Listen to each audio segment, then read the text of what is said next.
Dear students, our discussion in accounting subject, that is the fifth chapter, dissolution of partnership firm. Welcome to this video class, students. Dissolution of partnership firm means all partners cancel or discontinue their business relation with each other. As a result, business of the firm is come to an end, which is called a dissolution of partnership firm. ಎಲ್ಲ partners ಕೂಡ ತಮಗೆ business ಬೇಡ ಅಂತ ಎಲ್ಲರೂ business ಅನ್ನ ಬಿಟ್ಟು ಹೋಗ್ತಾರೆ. ಇದರಿಂದಾಗಿ ಇಡೀ ಬಿಸ್ನೆಸ್ ಸಂಪೂರ್ಣವಾಗಿ ಮುಚ್ಚಿ ಹೋಗ್ತದೆ, ಕ್ಲೋಸ್ ಆಗ್ತದೆ, which is dissolution of partnership firm. In this chapter we are required to study about what are the accounting procedure or formalities as far as dissolution of partnership firm is concerned. Then in our previous videos we discussed about what are the reasons for dissolution of partnership firm, difference between dissolution of partnership and dissolution of partnership firm. And in this video let us continue the class that accounting procedure, what is the accounting treatment, how the books of account are closed. See, in the case of dissolution of partnership firm, books of account are closed. How books of account are closed, and what is the accounting procedure that should be followed in the time of dissolution of partnership firm, we have to study. ಮಕ್ಕಳೇ, business ಅನ್ನ ಮುಚ್ಚುವುದು ಅಥವಾ business ಅನ್ನ close ಮಾಡುವುದು ಅಂತಂದ್ರೆ ಸಾಮಾನ್ಯವಾಗಿ ನಮಗೆ ಯಾವ imagination ಬರ್ತದೆ ಅಂತಂದ್ರೆ ಒಂದು ದೊಡ್ಡ ಬೀಗ ಹಾಕೋದು ಅಂತ, ಅದು ಬಿಸಿನೆಸ್ ಅನ್ನ ಮುಚ್ಚುವುದು ಅಂತ. ಓಕೆ, ಬಟ್ ಬಿಸಿನೆಸ್ಗೆ ಬೀಗ ಹಾಕೋದು ಅದು ಅಕೌಂಟಿಂಗ್ ಪ್ರೊಸೀಜರ್ ಅಥವಾ ಫಾರ್ಮ್ಯಾಲಿಟೀಸ್ ಅಲ್ಲ. ದ ಅಕೌಂಟಿಂಗ್ ಪ್ರೊಸೀಜರ್ ಈಸ್ ಇಲ್ಲಿದೆ. In the time of dissolution of partnership firm, assets are sold. Yes, good.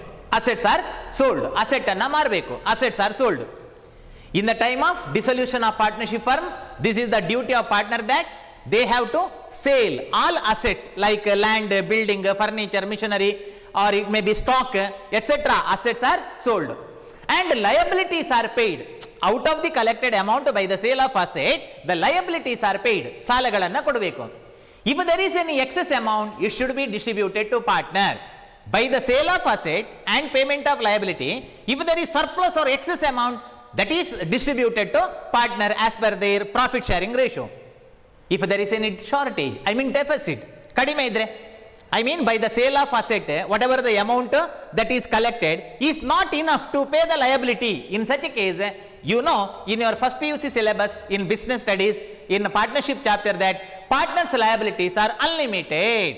As per unlimited liability rule, personal property is liable to clear the business debt.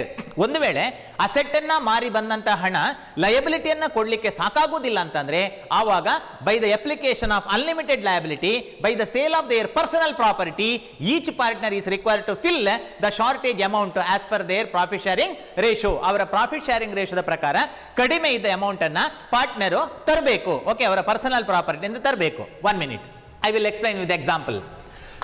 In the time of dissolution of partnership firm, by the sale of asset, in the time of dissolution of partnership firm, by the sale of asset, rupees 8 lakh is received. Imagine 8 lakh rupees is received. Asset anna mari, land, building, furniture, machinery, tools, equipment, fixture, fittings, or it may be stock, bills receivable, debtors, etc. Sale of asset, rupees 8 lakh is collected, I mean received. And liabilities are paid, its total liabilities are 6 lakh for example. Okay, 6 lakh liabilities anna ಕೊಟ್ಟಿತು. Okay, ಸಾಲಗಳನ್ನು ಕೊಟ್ಟಿತು. And rupees 2 lakh is called excess amount. ಇಲ್ಲಿ ನಾನು ಹೇಳಿದಂತಹ excess, EXESS, okay, excess amount, I mean surplus amount of rupees 2 lakh, it should be distributed to partner in their profit sharing ratio. ಅವರ profit sharing ರೇಷಿಯೋದ ಪ್ರಕಾರ ಅದನ್ನು ಪಾರ್ಟ್ನರಿಗೆ distribute ಮಾಡಬೇಕು.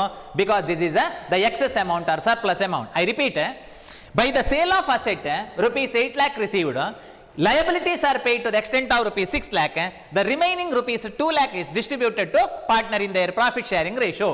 On the other hand, by the sale of asset 6 lakh rupees is received. By the sale of asset 6 lakh rupees is received.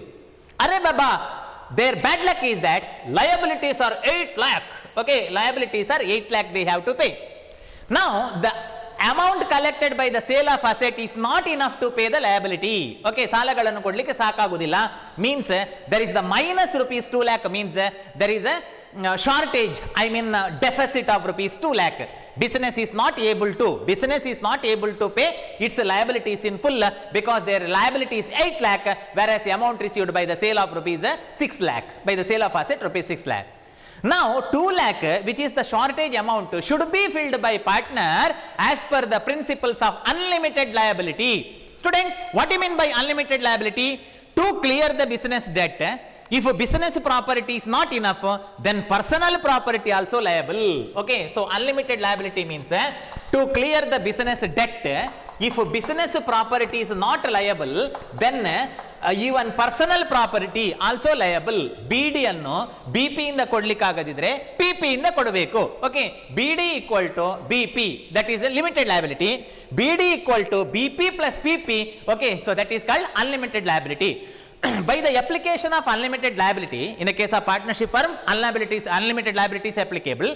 Rupees 2 lakh in my example should be filled by the partner by the sale of their personal property. ಅವರ personal property ಅನ್ನು ಮಾರಿಯಾದರೂ ಕೂಡ ಆ ಹಣವನ್ನು ಅವರು ತರಬೇಕು. The partner is required to fill such a shortage amount, which is the accounting treatment as far as dissolution of partnership firm is concerned. And further, student, if such an rupees 2 lakh is not filled by the partner, then they are punished by imprisonment. Okay, that is not comes under accounting subject, that comes under law. Okay, comes under law. So anyhow, this is the accounting procedure.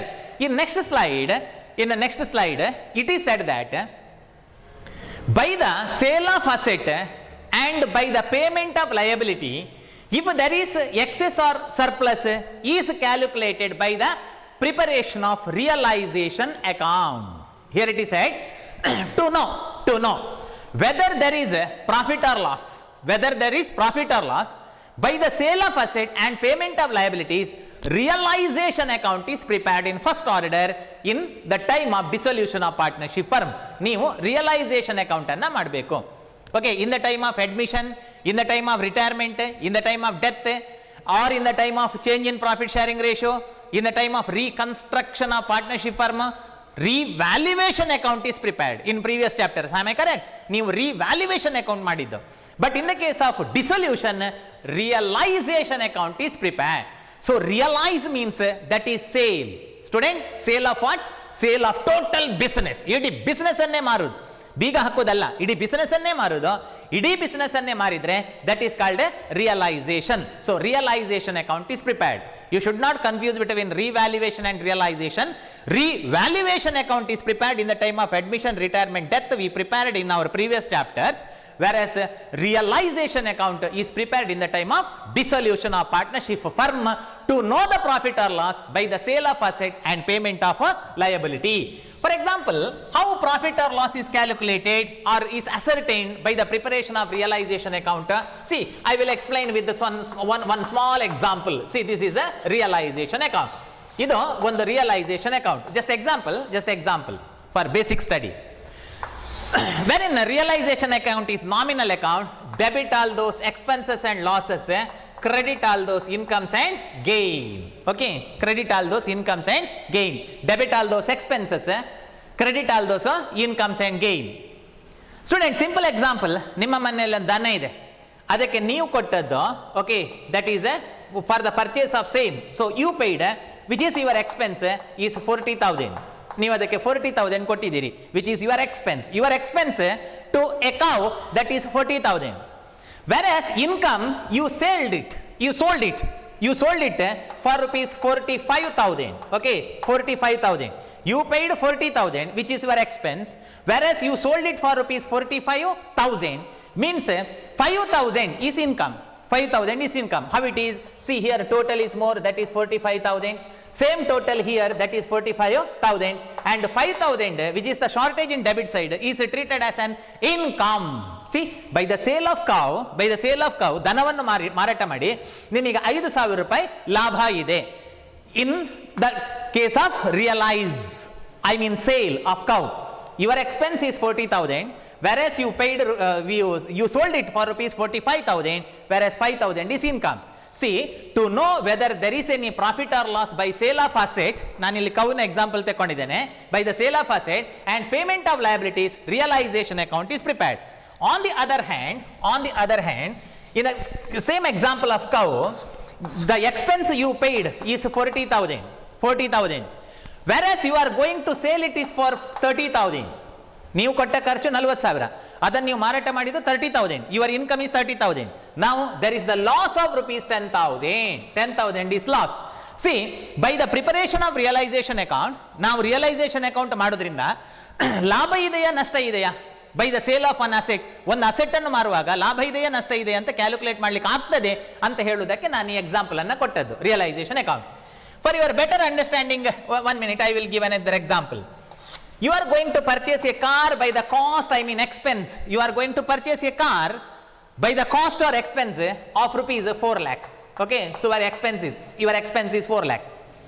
Whereas you are going to sell, I mean income. Sales andre income, hana barudu. Okay, income for rupees 3,50,000. What is the result of it? I repeat, the expense that is done by you is 4 lakh. ನೀವು ಮಾಡಿದಂತ ಖರ್ಚು 4 lakh, whereas the car is sold for rupees 3,50,000. It is sold for rupees 3,50,000 means 50,000 is loss because your expense is 4 lakh, your income is 3,50,000. I mean profit or loss. See, profit or loss by the sale of asset, that is car, can be calculated by the preparation of realization account.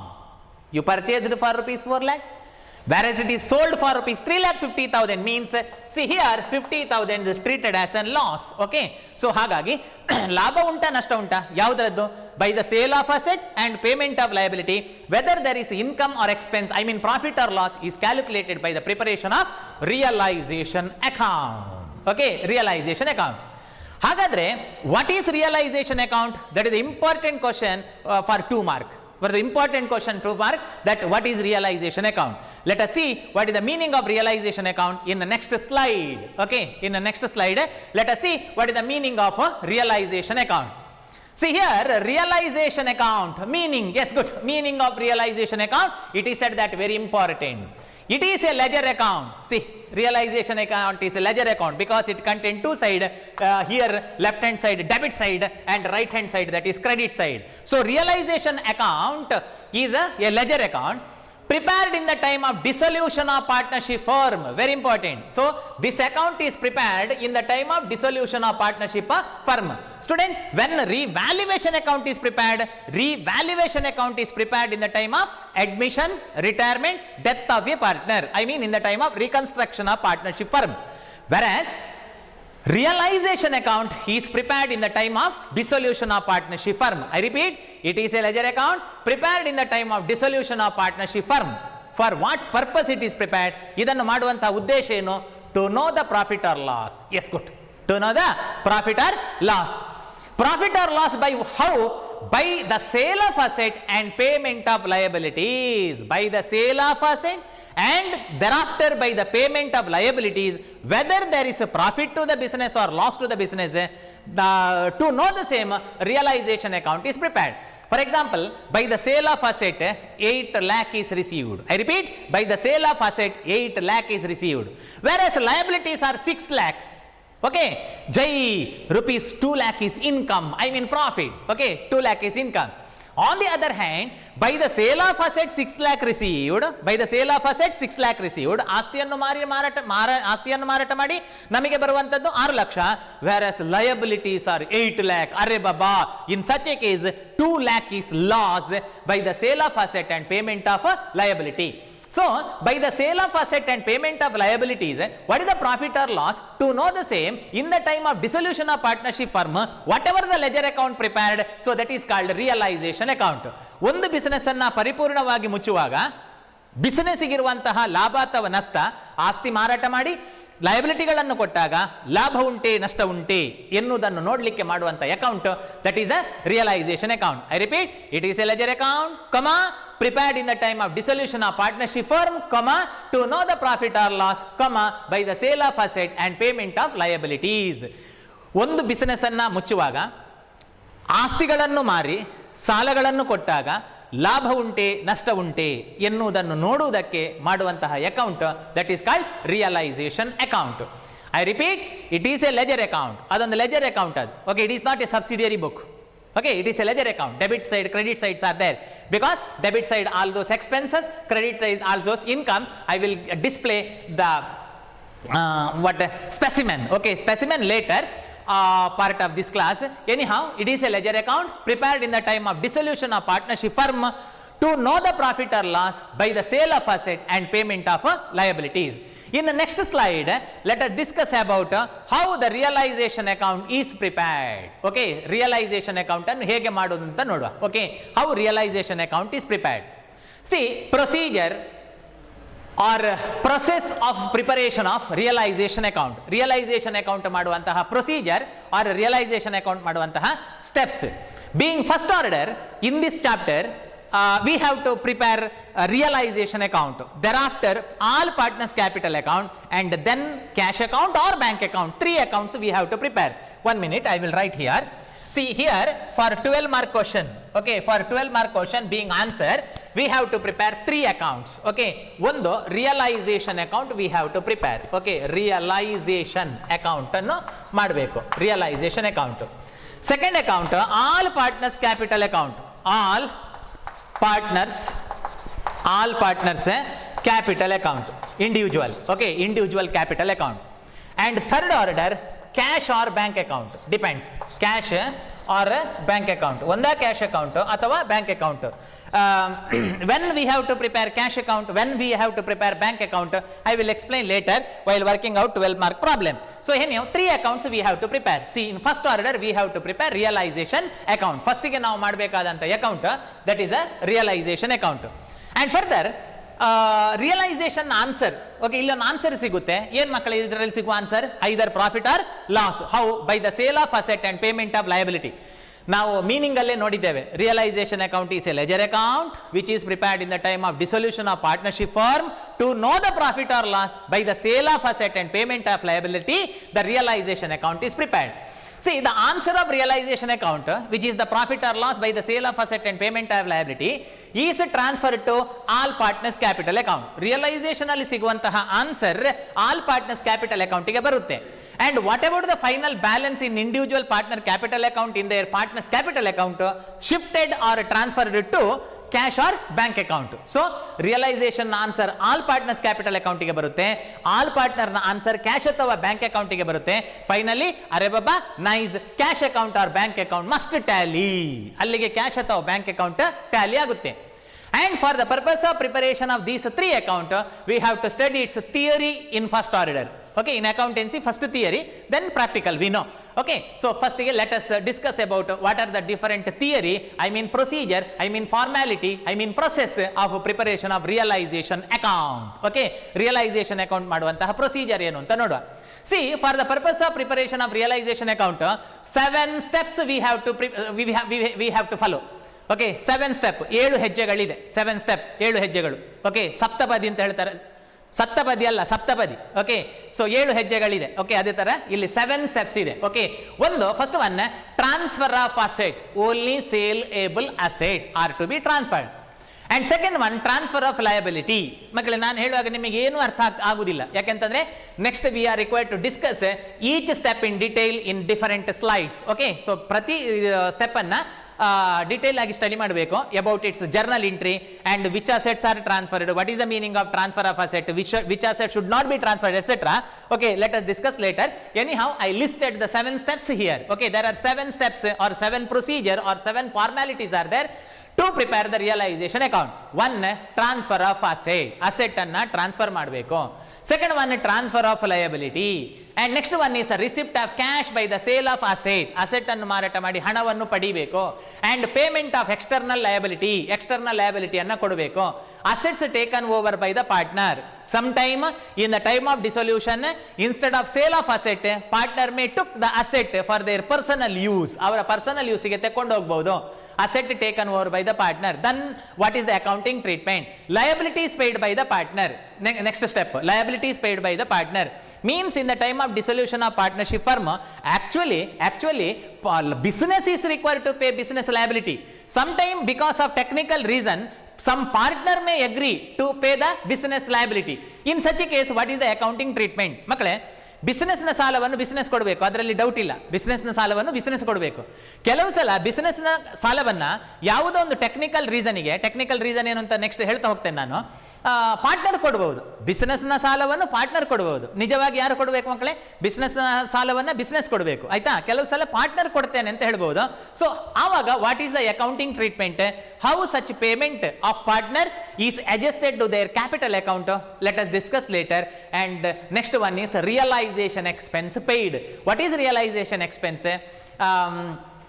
And if realization expense is paid, what is the journal entry and what is the adjustment for the same? Let us discuss later. Anyhow, there are 7 steps are there while preparation of realization account. 7 steps ಇದೆ realization account ಅನ್ನು ಮಾಡುವಾಗ. Okay, 1 ನೋಡಿ ಇಲ್ಲಿ, 1 transfer of asset. Second one, transfer of liability. Next step. Next one is payment of external liability. Next one is asset taken over by. Next, liabilities paid by. Then finally, the last one, realization expense paid. Like that, 7 steps are there. Okay, 7 ಹೆಜ್ಜೆಗಳಿದೆ. Now, in the next slides, let us discuss the step one by one. The first one, that is a transfer of asset. See, transfer of asset. Asset ಅನ್ನ transfer ಮಾಡಬೇಕು. Transfer of asset. First step. See here, these are the various assets. ಸಾಮಾನ್ಯವಾಗಿ balance sheet ಅಲ್ಲಿರುವಂತಹ asset ಇದು ನೋಡಿ ಇಲ್ಲಿ. Cash at bank, debtors, less provision, stock, bills receivable, machinery, building, goodwill, profit and loss account. Okay, I listed the variety of item. ನಾನು variety of item ಅನ್ನ list ಮಾಡಿದ್ದೇನೆ. First step ಏನು ಅಂತಂದ್ರೆ transfer of asset ಅನ್ನ transfer ಮಾಡಬೇಕು. ಆನಂತರ ಇಲ್ಲಿ bracket ಅಲ್ಲಿ ಹೇಳ್ತಾರೆ only saleable assets are transferred. Only saleable assets are transferred. Yes, ನಾವು let us discuss what is the meaning of saleable asset. Saleable ಅಂತ ಹೇಳಿದ್ರೆ ಮಾರುವುದಕ್ಕೆ ಸಾಧ್ಯವಾಗುವ ಅಸೆಟ್ಗಳು ಅಥವಾ ಮಾರಬಹುದಾದಂತಹ ಅಸೆಟ್ಗಳು. See among cash at bank, stock, bills receivable, machinery, building, goodwill, profit and loss account, all assets are not saleable. ಎಲ್ಲ asset ಅನ್ನ ಮಾರ್ಲಿಕ್ಕೆ ಆಗುದಿಲ್ಲ. ಮಕ್ಕಳೇ, ನಿಮ್ಮ ಮನೆ ಉಂಟು. ನಿಮ್ಮ ಮನೆಯನ್ನು ಮಾರುವುದು ಅಂತ ಡಿಸೈಡ್ ಮಾಡುವಾಗ ಮನೆಯಲ್ಲಿರುವ ಕ್ಯಾಶ್ ಅನ್ನು ಮಾರ್ಲಿಕ್ಕೆ ಉಂಟಾ ಅಂತ ನಾನು ಕೇಳೋದು. ಒಂದು ಮನೆ ಉಂಟು, ಆ ಮನೆಯನ್ನು ಮಾರುವುದು ಅಂತ ಡಿಸೈಡ್ ಮಾಡಿದ್ದಾರೆ, ಆಯ್ತಾ? ಮನೆಯ ಒಳಗೆ ಕ್ಯಾಶ್ ಉಂಟು, ಆ ಕ್ಯಾಶ್ ಅನ್ನು ಮಾರ್ಲಿಕ್ಕೆ ಉಂಟಾ ಅಂತ ಕೇಳೋದು ನಾನು, ಇಲ್ಲವಲ್ಲ? ಸೊ ಹಾಗೆಯೇ cash is not saleable asset, cash is a non saleable asset. ನೋಡಿ ಇಲ್ಲಿ ಫಸ್ಟ್ ಒನ್, ಕ್ಯಾಶ್ ಮಾರಾಟ ಮಾಡಲಿಕ್ಕಿಲ್ಲ. ಯಾಕೆಂತಂದ್ರೆ land, building, machinery, tools, equipment, machinery are it may be stock etcetera are sold to convert it into cash. Am I right? ಅದನ್ನು cash ಆಗಿ convert. ನಿಮ್ಮ ಮನೆಯಲ್ಲಿ ದನ ಉಂಟು, ಅದನ್ನು ಮಾರುವುದು ಯಾಕೆ? ಅದರ ಹಣವನ್ನು ಪಡಿಲಿಕ್ಕೆ. It should be converted into cow, should be converted into cash. Am I correct? But cash is already cash. Why that is the necessity of converting into cash? Cash ಎನ್ನುವಂಥದ್ದು ಆಲ್ರೆಡಿ ಕ್ಯಾಶ್, ಅದನ್ನು ಕ್ಯಾಶಿಗೆ convert ಮಾಡುವ ಅವಶ್ಯಕತೆ ಏನುಂಟು? ಇಲ್ವಲ್ಲ? ಹಾಗಾಗಿ cash is a non saleable asset. Okay, so non saleable asset. And further, cash at bank is non saleable. Cash at bank non saleable. ಯಾಕೆಂತಂದ್ರೆ ನಾನು ನನ್ನ ಮನೆಯನ್ನು ಮಾರ್ತೇನೆ ಅಂತ ಡಿಸೈಡ್ ಮಾಡುವಾಗ ಬ್ಯಾಂಕಿನಲ್ಲಿರುವ ಕ್ಯಾಶ್ ಅನ್ನು ನಾನು ಮಾರಬೇಕು ಅಂತ ಇಲ್ವಲ್ಲ ಯಾರಿಗೂ ಕೂಡ.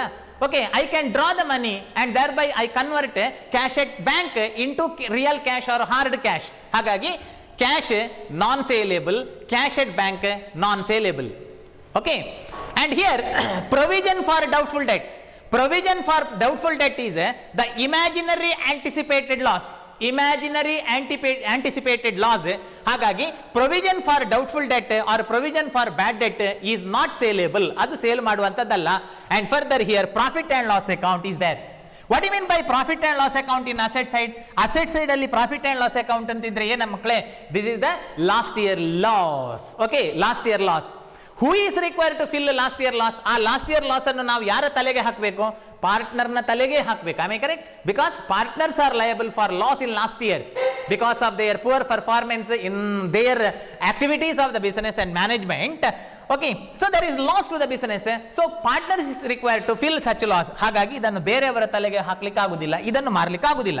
According to my conclusion, in the time of sale, in the time of dissolution of partnership firm, we have to classify which assets are saleable and which assets are non-saleable. See here, cash at bank, provision for doubtful debt and profit and loss account. These 4 assets are these 4 assets are non-saleable. Though such an 4 assets are non-saleable, it should not be transferred. ಅದನ್ನು ಮಾರಲಿಕ್ಕೆ ಆಗುವುದಿಲ್ಲ ಅಂತಂದ್ರೆ ಅದನ್ನು ನಾವೇ ಇಟ್ಟುಕೊಳ್ಬೇಕು ತಾನೆ, ಅದನ್ನು ಬೇರೆಯವರಿಗೆ ತಲೆಗೆ ಹಾಕ್ಲಿಕ್ಕೆ ಆಗ್ತದಾ? ಬೇರೆಯವರಿಗೆ ಟ್ರಾನ್ಸ್ಫರ್ ಮಾಡ್ಲಿಕ್ಕೆ ಆಗುದಿಲ್ಲ, ಹೌದಲ್ಲ? ಹಾಗಂತ ದ ಅದರ್ ಅಸೆಟ್ಸ್ ನೋಡ ಯಾವುದೆಲ್ಲ ಅಂತ. The other asset, debtor saleable, stock saleable, bills receivable saleable, machinery saleable, building saleable, goodwill saleable. Reputation, popularity, prestige, ganate, kirti, maryade of the business can be saleable. ಅದನ್ನು sale ಮಾಡ್ಲಿಕ್ಕೆ ಆಗ್ತದೆ. For example, one particular hotel is there, ಒಂದು particular hotel ಇದೆ, ಸಿಕ್ಕಾಬಟ್ಟೆ business ಇದೆ ಅವರಿಗೆ. In such a case, in the time of purchase of that hotel by a business man, ಆ hotel ಅನ್ನು ಒಬ್ಬ ಪರ್ಚೇಸ್ ಮಾಡುವಾಗ ಅಲ್ಲಿರುವಂತಹ ಲ್ಯಾಂಡ್, ಬಿಲ್ಡಿಂಗ್, ಫರ್ನಿಚರ್, ಮಿಷನರಿ ಏನುಂಟು ಅದಕ್ಕಿಂತ ಜಾಸ್ತಿ ಅಮೌಂಟ್ ಅನ್ನು ಕೊಡ್ಲಿಕ್ಕೆ ಒಬ್ಬ ತಯಾರಿದ್ದಾನೆ ಅಂತಂದ್ರೆ ಹೆಚ್ಚು ಹಣ ಯಾಕೆ ಕೊಡ್ತಾನೆ ಮಕ್ಕಳೇ? Because of reputation, popularity, prestige, ಘನತೆ, ಕೀರ್ತಿ, ಮರ್ಯಾದೆ, image, publicity of the business. Am I correct? So ಹಾಗಾಗಿ goodwill is saleable, goodwill ಅನ್ನ ಮಾರ್ಲಿಕ್ಕೆ ಆಗ್ತದೆ. Only saleable assets are to be transferred. 1 minute ಅರ್ಥ ಮಾಡಿಕೊಳ್ಳುವ. ಈ ಅಸೆಟ್ ನ ಲಿಸ್ಟ್ ಉಂಟಲ್ಲ ಮಕ್ಕಳೇ, ಇದರಲ್ಲಿ 2 ಟೈಪಿನ ಅಸೆಟ್ ಇದೆ. One saleable asset, another one is non saleable asset. ಯಾವುದೆಲ್ಲ ಸೇಲೇಬಲ್? ಡೆಟಾರ್ ಸೇಲೇಬಲ್, ಸ್ಟಾಕ್ ಮಾರಾಟ ಆಗ್ತದೆ, bills receivable saleable, machinery saleable, buildings saleable, goodwill saleable. Which assets are non saleable? Non saleable cash, non saleable cash at bank ಮಾರಾಟ ಮಾಡ್ಲಿಕ್ಕೆ ಆಗುದಿಲ್ಲ. And further, this profit and loss account, PDD, profit and loss account and PDD is not possible to sell and not necessity to sell also. ಅದನ್ನು ಮಾರಬೇಕು ಅಂತಲೇ ಇಲ್ಲ. ಯಾಕೆಂತಂದ್ರೆ ಒಂದು business ಅನ್ನ ಮಾರುವಾಗ ಅಲ್ಲಿರುವ ಕ್ಯಾಶ್ ಅನ್ನು ಮಾರಬೇಕು ಅಂತ ಇಲ್ವಲ್ಲ. ಸ್ಟಾಕ್ ಮಾರಬೇಕು, ಬಿಲ್ಡಿಂಗ್ ಮಾರಬೇಕು, ಮಿಷನರಿ ಮಾರಬೇಕು, ಆನಂತರ ವೆಹಿಕಲ್ ಮಾರಬೇಕು. Okay, but not cash at bank, PDD and profit and loss account. In asset side, profit and loss account means that is last year loss. Last year loss is not possible to sell outsider. ಅದನ್ನು ಔಟ್ಸೈಡರಿಗೆ sale ಮಾಡ್ಲಿಕ್ಕೆ ಆಗುದಿಲ್ಲ, ಅದನ್ನು business ಪಾರ್ಟ್ನರಿಗೆ ಅದನ್ನು share ಮಾಡಬೇಕು. Okay, loss ಅನ್ನು. So anyhow, being first step, ಮೊದಲ ಹೆಜ್ಜೆಯಾಗಿ, out of 7 step, 7 ಹೆಜ್ಜೆಗಳಿದೆ ಸಪ್ತಪದಿ, ಅದರಲ್ಲಿ ಮೊದಲನೇದು being first step, saleable assets like land, building, stock, debtor, bills receivable, machinery etcetera are saleable. Etcetera ಅಂದ್ರೆ ಅದರಲ್ಲಿ ಗುಡ್ ವಿಲ್ ಎಲ್ಲ ಬಂತು. Are transferred to realisation account in book value to the debit side of realisation account. In book value to the realization account. See here, book value means that is balance sheet value. 8,000, 4,000, 5,000, 10,000, 3,000, 50,000, 50,000, 20,000, 8,000. These are various book value. So the assets are transferred to realization in their book value, not realizable price. In their book value means balance sheet value ಅಲ್ಲಿ ಅದನ್ನು transfer ಮಾಡಬೇಕು. And further, being important note, it is said that non-saleable assets like cash at bank, PDD, profit and loss account are not transferred. ಅದನ್ನು transfer ಮಾಡ್ಲಿಕ್ಕೆ ಆಗುವುದಿಲ್ಲ, transfer ಮಾಡಬಾರ್ದು. ಯಾಕೆ transfer ಮಾಡ್ಲಿಕ್ಕೆ ಆಗುದಿಲ್ಲ ಅಂತಂದ್ರೆ ಅದನ್ನು ಮಾರ್ಲಿಕ್ಕೆ ಆಗುದಿಲ್ಲವಲ್ಲ ಬೇರೆಯವರಿಗೆ. ಕ್ಯಾಶ್ ಅನ್ನು ಮಾರಬೇಕಾ? ಮಾರುವ ಅವಶ್ಯಕತೆ ಇಲ್ಲ. ಕ್ಯಾಶ್ ಅಟ್ ಬ್ಯಾಂಕ್ ಅದನ್ನು ಬೇರೆಯವರಿಗೆ ಮಾರಬೇಕು ಅಂತಿಲ್ಲ. ಬ್ಯಾಂಕಿಗೆ ಹೋದ್ರೆ ಅವರು ಕ್ಯಾಶ್ ಆಗಿ ಕನ್ವರ್ಟ್ ಮಾಡಿ ಕೊಡ್ತಾರೆ. ಹಾಗಾಗಿ only saleable assets are transferred. These assets are transferred to the debit side. Okay, so debit side of realization account. Realization account na debit side ಗೆ ಟ್ರಾನ್ಸ್ಫರ್ ಮಾಡಬೇಕು. Yes, 1 minute, I will prepare one realization account so as to explain the first step, that is transfer of asset. Okay, so realization account. Swami devre. Okay, so first account, realization account. ನಾ prepare ಮಾಡೋದು. Realisation account is nominal account, it content two side, ledger account, debit side and credit side. In debit side particular an amount and here particular an amount. Okay, so this is the format of realization account. Okay, this is the format of realization account. Debit all those expenses and losses, credit all those incomes and gain, and further if you feel that you are in India, that is rupees. Yes, good. To the realization account, assets are transferred. First one, assets are transferred and receipt of cash later. ಮಕ್ಕಳೇ, ಇಲ್ಲೊಂದು table ಇದೆ ಆಯ್ತಾ, ಇಲ್ಲೊಂದು table ಇದೆ, ಇದನ್ನು accounting ಭಾಷೆಯಲ್ಲಿ furniture ಅಂತ ಕರಿತೇವೆ. ಈ ಫರ್ನಿಚರನ್ನು ಡಿಸೊಲ್ಯೂಷನ್ ಟೈಮಲ್ಲಿ ಮಾರಬೇಕು. I correct? ಮಾರಬೇಕಾದ್ರೆ ಇದನ್ನು ತೆಗೆದು ನಾವು ಅದನ್ನು ಹೊರಗಿಡಬೇಕು. ಐ ಮೀನ್ ನಾವು ಅದನ್ನು ಟ್ರಾನ್ಸ್ಫರ್ ಮಾಡೋದು ಅಂತ. ಅದೇ ನೋಡಿ ಇಲ್ಲಿ transfer, TRANSFER, transfer. For example, ನಾವು ಬಿಸಿನೆಸ್ ಬೇಡ ಅಂತ ಡಿಸೈಡ್ ಮಾಡಿದ್ದೇವೆ, ನಾವು ಬಿಸಿನೆಸ್ ಅನ್ನು ಮಾರ್ತೇವೆ ಅಂತ. ಆಗ ಒಬ್ಬ ಬಿಸಿನೆಸ್ ಅನ್ನ ಪರ್ಚೇಸ್ ಮಾಡ್ಲಿಕ್ಕೆ ಒಬ್ಬ ದೊಡ್ಡ ಮನುಷ್ಯ ಬರ್ತಾನೆ, ದಯಾನಂದ ಅಂತ ಅವನ ಹೆಸರು. ನೀವೇನ್ ಮಾಡ್ತೀರಿ ಅಂತಂದ್ರೆ ಇದನ್ನು ಎತ್ತಿ ಅವನ ಕೈಗೆ ಕೊಡ್ತೀರಿ, ಹೌದಲ್ಲ? ಅವನಿಗೆ ಟ್ರಾನ್ಸ್ಫರ್ ಮಾಡ್ತೀರಿ, ದಯಾನಂದರಿಗೆ ಇದನ್ನು ಟ್ರಾನ್ಸ್ಫರ್ ಮಾಡ್ತೀರಿ. ಅದೇ ಇದು ಟ್ರಾನ್ಸ್ಫರ್ ಆಫ್ ಅಸೆಟ್, ಮತ್ತೆ ಎಂತದ್ದು ಅಲ್ಲ. ಇದನ್ನು ಕೊಡೋದು, ಅವ ದುಡ್ಡು ಕೊಡೋದು, ಅದು ಮತ್ತೆ 7 ಸ್ಟೆಪ್ಸ್ ಉಂಟಲ್ಲ ಮಕ್ಕಳೇ. ಈಗ ನೋಡಿ, ಮನೆಯಲ್ಲಿ ಒಂದು ದನ ಉಂಟು, ಅದನ್ನು ಮಾರುದು ಅಂತ ಅಂದ್ರೆ ದುಡ್ಡೇ ತಕೊಳ್ಳೋದಾ? ಅಲ್ವಲ್ಲ. ಹಗ್ಗ ಬಿಚ್ಚಿ ದನವನ್ನು ಕೊಡುವುದು ಆಯ್ತಾ, ಆ ನಂತರ ದುಡ್ಡು ತಕೊಳ್ಳೋದು. 2 ಸ್ಟೆಪ್ಸ್ ಅಲ್ಲಿಗೆ ಆಯ್ತಲ್ಲ. ಓಕೆ, ಎಸ್, ಹಾಗೇನೆ. ಓಕೆ, ಹಾಗೇನೆ ಇಲ್ಲಿಯೂ ಕೂಡ ಫಸ್ಟಿಗೆ ನಾವು ಅಸೆಟ್ ಅನ್ನ ಟ್ರಾನ್ಸ್ಫರ್ ಮಾಡಬೇಕು, ಕಣ್ಣೀರು ಹಾಕಿಕೊಂಡು. We have to transfer debtor, we have to transfer stock, we have to transfer bills receivable, we have to transfer machinery, we have to lose building, we have to lose goodwill. ನೋಡಿ, ಈ asset ಅನ್ನೆಲ್ಲ ನೀವು ಕಳ್ಕೊಳ್ತೀರಿ means expense. ದುಡ್ಡು ಮತ್ತೆ ಸಿಗ್ತದೆ, ಅದು income, ಅದು second step. ಈಗ ನಾನು ಹೇಳಿದೆಲ್ಲ, ಈಗ ನಮ್ಮ ಮನೆಯಲ್ಲಿ ತೆಂಗಿನಕಾಯಿ ಆಗ್ತದೆ. ಈಗ ತೆಂಗಿನಕಾಯಿಯನ್ನು ಮಾರುವುದಂದ್ರೆ ಎಂತ ಮಕ್ಕಳೇ? ಫಸ್ಟಿಗೆ ನಾವು ತೆಂಗಿನಕಾಯಿಯನ್ನು ಕೊಡುವುದು, ಆನಂತರ ದುಡ್ಡು ತೆಕ್ಕೊಳ್ಳೋದು. 2 ಸ್ಟೆಪ್ಸ್ ಅಲ್ಲಿಗೆ ಆಯ್ತಲ್ಲ. ಏನು ತೆಂಗಿನಕಾಯಿ ಮಾರುದು ಅಂತಂದ್ರೆ ಖಾಲಿ ದುಡ್ಡು ಮಾತ್ರ ತೆಕ್ಕೊಳ್ಳೋದ? We have to transfer the coconuts ಅಲ್ವಾ? ಹಾಗೇನೆ ಇಲ್ಲಿ ನಾವು ಅಸೆಟ್ ಅನ್ನ ಕಳ್ಕೊಳ್ಬೇಕು. Whenever we are going to lose the asset, debit all those expenses. That is 2.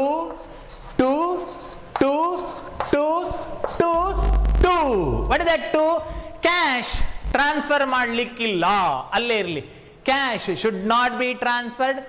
Cash at bank should not be transferred. Debtor, stock, bills receivable, machinery, building, goodwill, transfer.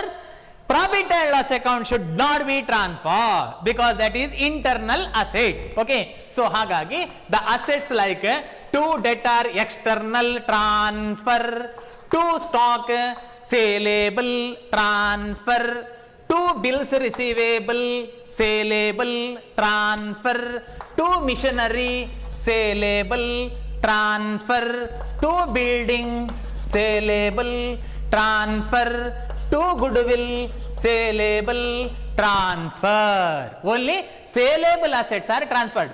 ಮಕ್ಕಳೇ, ಯಾಕೆ ಇಲ್ಲಿಗೆ cash transfer ಮಾಡಲಿಲ್ಲ? ಇಲ್ಲಿ cash ಇತ್ತಲ್ಲ, ಅಥವಾ ಬ್ಯಾಂಕಲ್ಲಿ cash ಇತ್ತಲ್ಲ, ಅದನ್ನು ಯಾಕೆ ನೀವು ಇಲ್ಲಿಗೆ ಟ್ರಾನ್ಸ್ಫರ್ ಮಾಡಲಿಲ್ಲ? ಇನ್ ದ ಟೈಮ್ ಆಫ್ ಡಿಸೊಲ್ಯೂಷನ್, ಇಡೀ ಬಿಸಿನೆಸ್ ಅನ್ನ ಮುಚ್ಚುವಾಗ ಯಾರು ಕ್ಯಾಶ್ ಅನ್ನು ಮಾರುವುದಿಲ್ಲ, ಅದು ಡ್ರವರ್ ಅಲ್ಲೇ ಇರಲಿ ಆಯ್ತಾ? ಬಿಸಿನೆಸ್ ಅನ್ನು ಮಾರುವಾಗ ಕ್ಯಾಶ್ ಅನ್ನು ಮಾರಬೇಕು ಅಂತಿಲ್ಲ. ಹಾಗಾಗಿ assets like non saleable assets like cash at bank or PDD and profit and loss account should not be transferred. Only saleable assets like debtor, stock, bills receivable, machinery, building, goodwill are transferred in their book value. ಇಲ್ಲೆಲ್ಲೋ ಇತ್ತಲ್ಲ book value ಅಂತ, ಇಲ್ಲಿ ಉಂಟು. book value, it is transferred in book value. What do you mean by book value? Book value means balance sheet value. For example, in the case of debtor, gross amount 5,200, and further in the case of stock, that is 10,000. Book value, bills receivable, that is 3,000, machinery, that is 50,000, and building, that is 50,000, goodwill 20,000. Okay, goodwill 20,000. So assets are transferred in their book value to the debit side of revaluation account, to the debit side of revaluation account. It should be transferred to debit side because we are going to lose asset. ನಾವು asset ಅನ್ನ ಮಾರ್ತೇವೆ, ಆಯ್ತಾ? ನಾವು asset ಅನ್ನ ಮಾರ್ತೇವೆ, ಮಾರುವಾಗ ನಾವು asset ಅನ್ನ ಕಳ್ಕೊಳ್ತೇವೆ. Sir ದುಡ್ಡು ಬರುವುದಿಲ್ವೇ? ದುಡ್ಡು ಬರ್ತದೆ, ಇನ್ಕಮ್ ನೆಕ್ಸ್ಟ್ ಕ್ಲಾಸ್ ಅಲ್ಲಿ ಹೇಳ್ತೇನೆ, entries. Okay, so with the explanation of first step, that is transfer of asset, let us wind up today's class. Okay, so ಇವತ್ತು ನಾನು ನಿಮಗೆ ಫಸ್ಟ್ ರಿಯಲೈಸೇಷನ್ ಅಕೌಂಟ್ ಮಾಡಲಿಕ್ಕೆ 7 ಸ್ಟೆಪ್ ಇದೆ.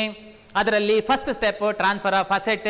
ಅಸೆಟ್ ಅನ್ನು ಯಾಕೆ ಟ್ರಾನ್ಸ್ಫರ್ ಮಾಡಬೇಕು ಅಂತಂದ್ರೆ, C in the time of sale of my car, ನನ್ನ ಕಾರನ್ನು ನಾನು ಮಾರುದಾದ್ರೆ, ಎಂತ ಮಕ್ಕಳೇ, ಕಾರು ಮಾರುದಂದ್ರೆ ದುಡ್ಡೇ ತಗೊಳ್ಳೋದು ಅಲ್ವಲ್ಲ, ಕಾರು ಕೊಡ್ಬೇಕು. We have to transfer the vehicle, we have to transfer the car. Transfer ಮಾಡಿ ಮತ್ತೆ ದುಡ್ಡು ತಗೊಳ್ಳೋದು. ಓಕೆ, ಫಾರ್ ಎಕ್ಸಾಂಪಲ್ ನಿಮ್ಮ ಮನೆಯಲ್ಲಿರೋ ಕಂಪ್ಯೂಟರ್ ಅನ್ನು ಮಾರ್ತೀರಿ ಅಂತ ಇಟ್ಕೊಳ್ಳಿ. ಏನ್ ಮಕ್ಕಳೇ ಕಂಪ್ಯೂಟರ್ ಮಾರೋದಂದ್ರೆ ದುಡ್ಡೇ ತಗೊಳ್ಳೋದಲ್ಲ. First we have to hand over the set, computer set. Okay, one who is going to purchase the same, and thereafter we are going to receive the cash. Am I correct?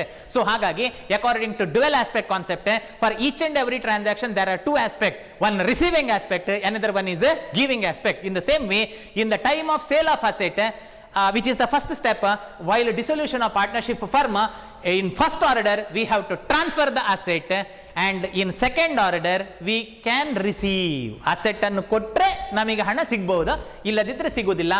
So this is about transfer of asset. Now the journal entry is realization account dater to assets account. Very important. ಈ chapter ಅಲ್ಲಿ 2 ಮಾರ್ಕಿಗೆ ಒಂದು journal entry ಕೇಳ್ತಾರೆ. Okay, ಹಾಗಾಗಿ in each step I listed the journal entry. So ಇಲ್ಲಿ ನೋಡಿ, realisation account debtor to, ಒಟ್ಟಿಗೆ ಹೇಳಿ, assets account. Realisation account debtor to assets account, realisation account debtor to assets account. Debit ಸೈಡ್ಗೆ ಯಾಕೆ transfer ಮಾಡಿದ್ದು ಅಂತಂದ್ರೆ, ನಾವು ಕಳ್ಕೊಳ್ತೇವೆ, ಅಸೆಟ್ ಅನ್ನ ಕಳ್ಕೊಳ್ತೇವೆ ಫಸ್ಟ್, ಆನಂತರ ದುಡ್ಡು ಬರುದು. ಮನೆಯ ದನ ಮಾರುವುದಂದ್ರೆ ಏನು, ಹಗ್ಗ ಬಿಚ್ಚಿ ಕೊಡುವುದು, ಬೇಜಾರಾಗ್ತದೆ, ಆನಂತರ ಹಣ ಬರುವುದು, ಖುಷಿ ಆಗ್ತದೆ. Yes, okay, this is about the first step. Let us continue the other 6 steps in the next video. That's all. I hope you understood. Thank you. Take care.